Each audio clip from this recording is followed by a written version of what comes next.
Despite 4 indictments amounting to 91 criminal charges in New York, Miami, Washington, and Atlanta, Donald Trump remains far and away the frontrunner for the Republican presidential nomination.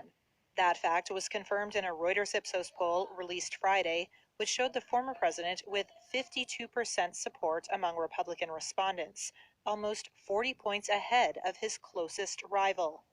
But his standing with independent voters is another matter, one that might make or break his chances in the general election.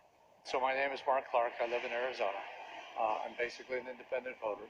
I voted for Trump in 2016, and I won't vote for him in the future if he is the nominee. Reuters spoke to self-identified independent voters in the crucial swing state of Arizona, which Democratic candidate Joe Biden snatched from Trump by a razor-thin margin in 2020. If Trump wants to take back the White House in 2024, he needs to win back independent voters here. But some, such as 77-year-old Mark Clark, tell Reuters Trump's false claims about the last election, It's a rigged election, make them less likely to support him in the next one. based upon all the evidence that we see.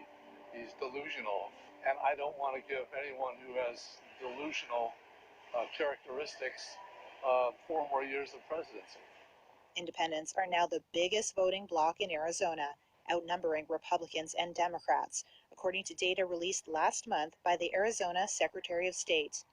Reuters spoke to 15 independent voters in Arizona about Trump's arrest in Georgia on Thursday, and only one said they would likely support Trump next November.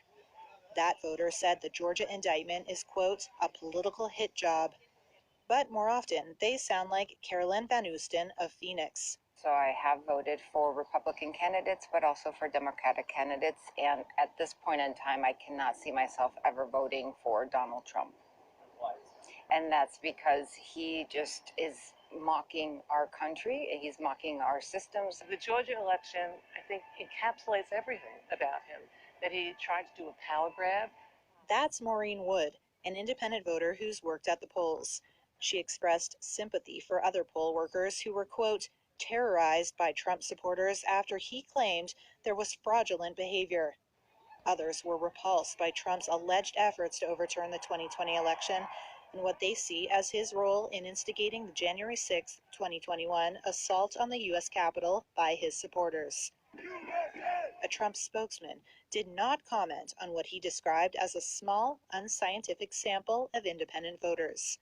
Political strategists told Reuters that while the latest indictment will help Trump solidify support within his base and win the Republican nomination, his ability to capitalize on his legal troubles will be more limited in next year's general election. That's when he will have to win over more skeptical, moderate Republicans and independents.